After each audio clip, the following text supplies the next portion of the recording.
Jordan Love is joining us from Utah State, a quarterback that you need to know about and you're about to hear more from. What's up, Jordan? How's it going? What's up? How you doing? I'm good. You got in there fast, and you Yeah. knew how to send a request. I appreciate that. Oh yeah, popped up quick. Okay, where are you now? Where are you quarantined at? Yeah, I'm just back home in Bakersfield right now. Oh, what's it been like for you, or how are you staying busy with the fam? Um, Really just been hanging out at the house. For me, I've been trying to work out in the morning, and then after that, it's just hanging out with them, doing whatever we can. How different do the workouts look now? It's a little bit different. Don't got a lot of people in there. It's just I just been working out with one of my boys. So it's just been us. But we don't have nobody like trying to lead us, no coaches or nothing. So we're just doing stuff on our own. So, but it's still good.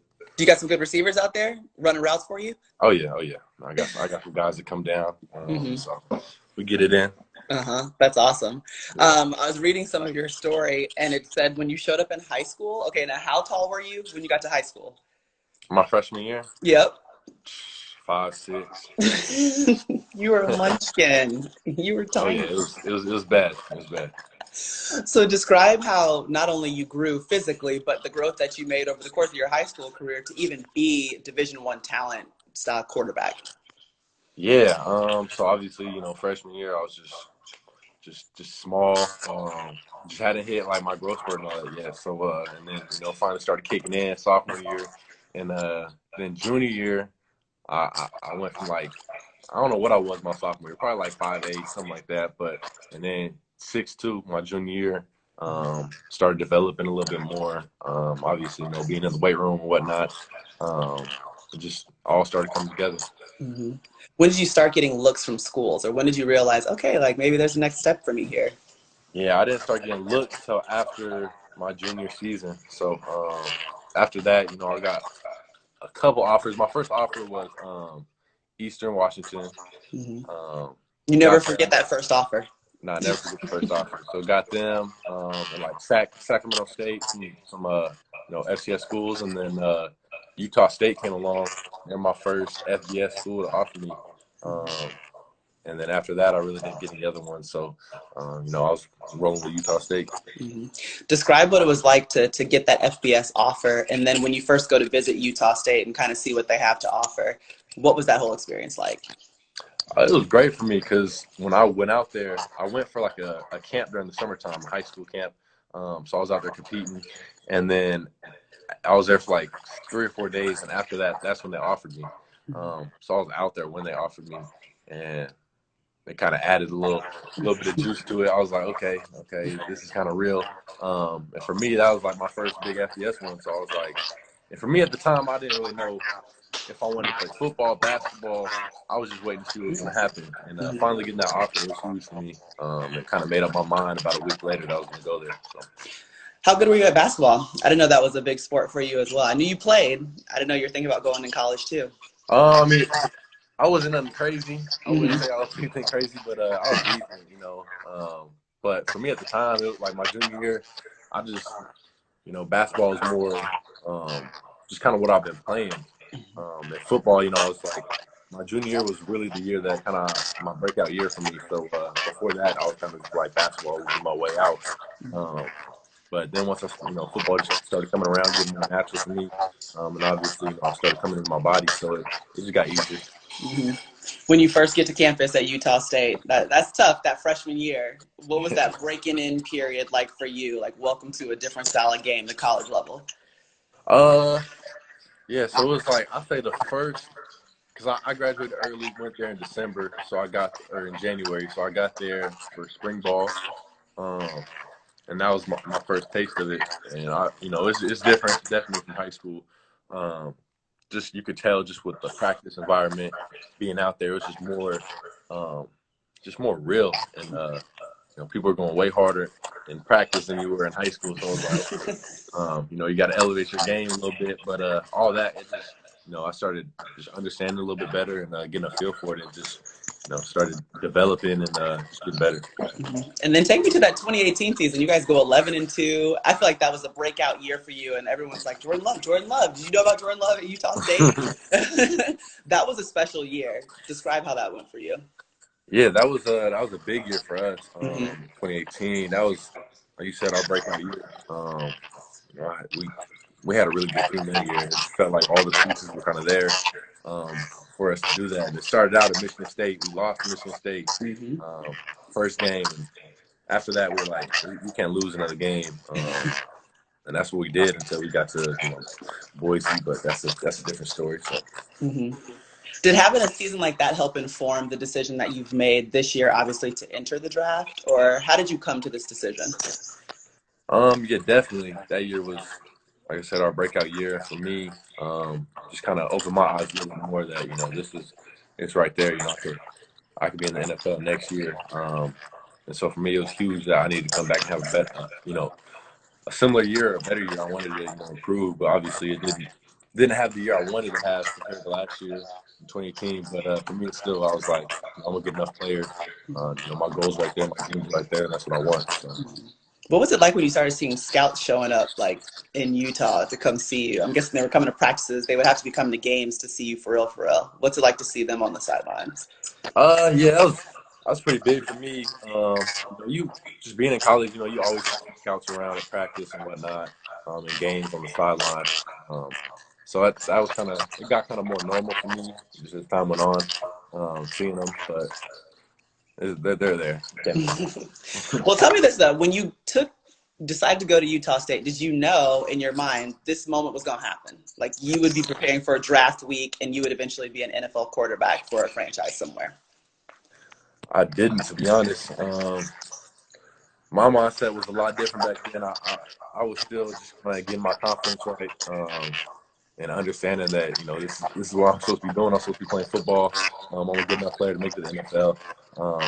So my mindset really flipped after getting in the game and actually playing.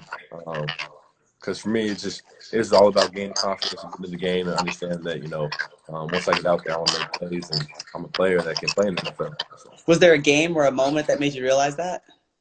so I'd say really the first game I started, the UNLV game, my redshirt freshman year. Just finally getting a game starting. We ended up winning that game and threw for a couple touchdowns, and I was like, okay, this is getting real. And then we flash forward to you having to be on, I guess, Zoom calls. I'm sure the experience hasn't been exactly what you expected, but having to talk to coaches and GMs and all these different franchises. What has that process been like for you, being on a Zoom call with 12 other people and explaining who Jordan is? Yeah, that's a little bit different. Well, the process started at like the Senior Bowl and the Combine, doing interviews with coaches. And just for me, it's been a crazy process. Walking in the room with all the coaches and GMs and scouts all in the room with you.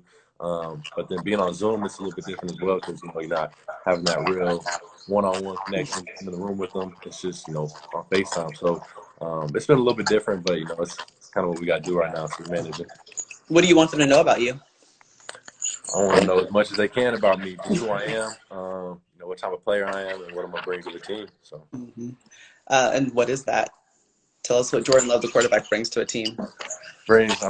for me, I bring a playmaker. That's what I am. I'm a great teammate, I would say, and somebody who wants to win, and is gonna just try and improve myself as much as I can and improve my teammates. Describe what it's going to be like to get that phone call. You don't get to shake the commissioner's hand, but you still get the call. Yeah, it's gonna be crazy. I've just been trying to think about it, think about how really crazy it's gonna be. It's gonna be really exciting for me. My family will be there, so it's gonna be a moment that I'll never forget. What was going through your mind when you heard there was no Vegas anymore? That there wasn't going to be a true draft? There would be a virtual draft. Yeah, after pro day got shut down, I was kind of like, I can tell everything's probably gonna, start getting shut down here just with everything going on. So it sucked, but at the same time, like we all understand that you can't, with what's going on right now, you can't risk anything. So it is what it is. We'll be at home, but it's still gonna be special. Do you still dress up? Like, what does the party look like? It's gonna be different. I'm not about to be dressed like I would if I was at the draft for sure. I'll probably just be wearing a shirt, some pants, some Some slight work. slight work. What would it mean to be a first rounder? For me, it'd be like a dream come true to be a first rounder. That'd be huge. But at the end of the day, I mean, just getting drafted in general, that's huge for me. It's a dream come true. At this point, I don't care where I get drafted. It's just getting drafted. It's a dream come true and a blessing. So True or false? Your high school mascot was a Patriot. true. Cool. I just like to say that because I'm like, ooh, what if you end up being a Patriot? What if? Listen, the beginning and the end of your career. Hey, crazy. I thought I saw, is there a camera right there next to you? Do you have like a camera set up in your house right now? Yeah. Can you please show me that? This is the stuff they sent for draft night. It's like a tripod, put a little iPhone on there, and a microphone. And we got it all set up. So who helped you set that up? You got like a nice producer over there somewhere. Oh, that's my mom. That's my mom. She's big time, handles it all. Let's do a shout out to mom real quick. Whatever you want to say to mom before draft night, go ahead and say that. Oh yeah, shout out to mom. She's heard it all already, but shout out to her. She's my #1 fan. That's the biggest support right there. So shout out. Well, I love that you already have the entire draft video set up. We appreciate that. And then the last question I had for you is just being a quarterback is difficult in general, but when you think about all the quarterbacks that you're in this class with, what does it mean to you when you're going to hear your name called against some of that talent that we've been talking about basically all year long at quarterback? Yeah, it's big time. I mean, it's a lot of big time quarterbacks here in the class, and I got a chance to be with them at the combine and the Senior Bowl, so get to be around them. But it's a lot of good dudes, so I'm excited to see where they'll go to, and then it's excited for me to be up there with them. So, Any special stories about any of them? I mean, if you got no, I ain't got no special stories. Me and Justin though, we trained together. Herbert, we trained together the whole process, so I'll give him the most. So it's a good dude. This is pretty funny.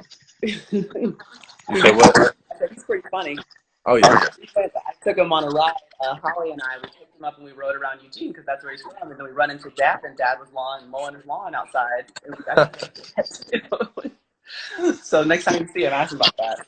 Oh yeah, I'm gonna tell him. Well, we appreciate Jordan for make sure you have your camera set up for Thursday night. We'll be watching you. All right. Hopefully, we'll get to interview you again on Thursday. And good luck with everything. Oh yeah, appreciate it. Thanks, Jordan. Yeah, see you.